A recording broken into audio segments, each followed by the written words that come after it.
Ya, kita lanjutkan, Bu Siti. Jadi begini, artinya kan kalau misalnya tadi kita sudah dengarkan lah ya, tapi yang menjadi polemik ini kan frasa itu ya, persetujuan dari korban ini kan yang kemudian disangkut pautkan oleh netizen, oleh banyak pihak.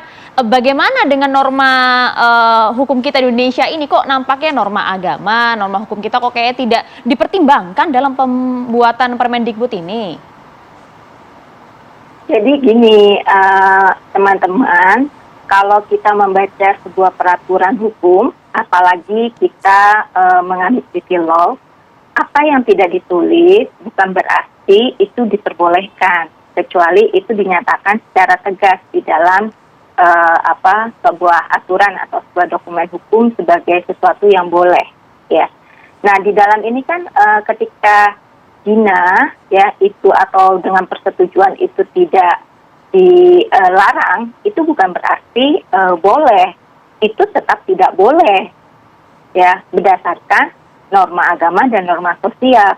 Tapi yang kita bicarakan adalah norma hukum.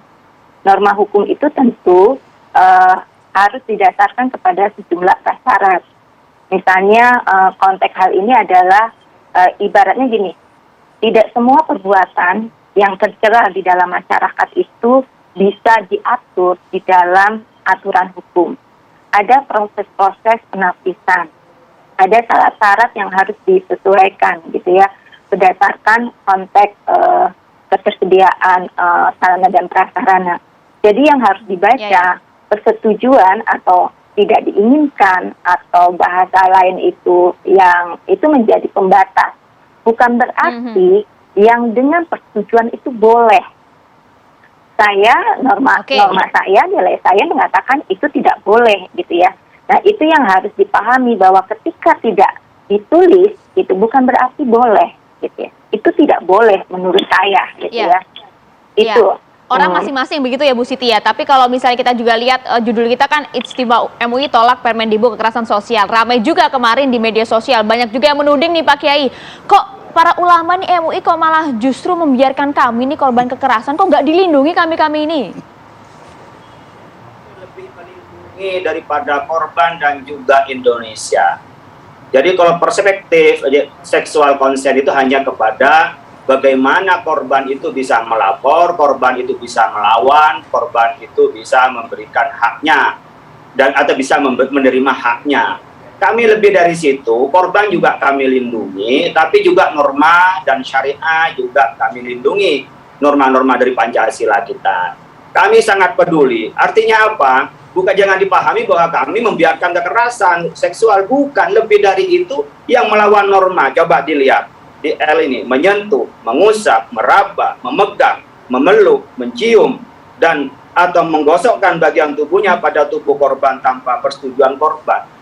Nah, persetujuan korban inilah meskipun tidak tertulis berarti kan kalau persetujuannya nggak bisa melapor, sama-sama suka kok gitu. Nah, gimana kalau ini umpamanya dihapus persetujuan korban? Kenapa? Karena orang yang melihat pun itu juga bisa melakukan ya action hukum atau ditambahi dengan sesuai umpamanya peraturan perundang-undangan.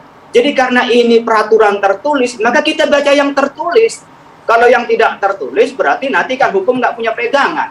Akan kembali pada norma kita masing-masing. Nah, tertulis inilah yang juga perlu menulis norma yang ada di masyarakat. Jangan sebagian ditulis ditinggal, yang lain juga yang sebagian lain ditinggal. Oleh karena itu, perspektif kami ingin melindungi korban, ingin melindungi martabat manusia, ingin melindungi norma undang-undang kita, undang-undang dasar kita, dan juga undang-undang sistem pendidikan nasional kita. Sebenarnya perspektifnya nggak berbeda, hanya saja kita ingin melengkapinya dengan norma agama.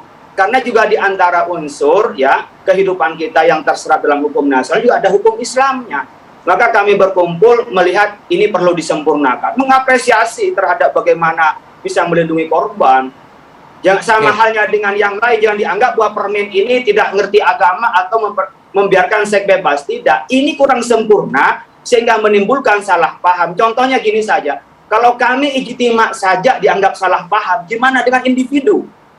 Apakah membiarkan ada undang-undang disalahpahami oleh seluruh anak negeri ini hanya yang membuat umpamanya yang ngerti? Inilah yang saya minta TV One, kenapa kita tidak dipertemukan dengan yang membuat daripada dari orang lain yang mau komentari dari luar juga. Ini kan menjadi nggak jelas jadinya.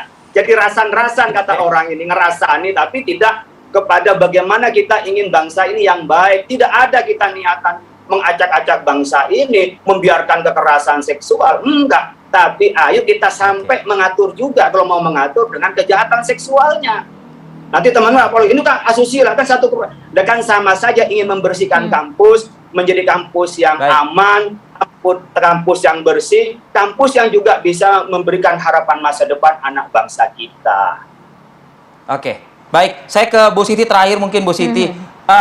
Sebetulnya kan mudah saja ya kalau misalnya melengkapi begitu kan. Intinya kan pokoknya kan Istimewa Ulama MUI ini kan bukannya menolak secara utuh, tapi kan direvisi lah gitu loh mungkin ya.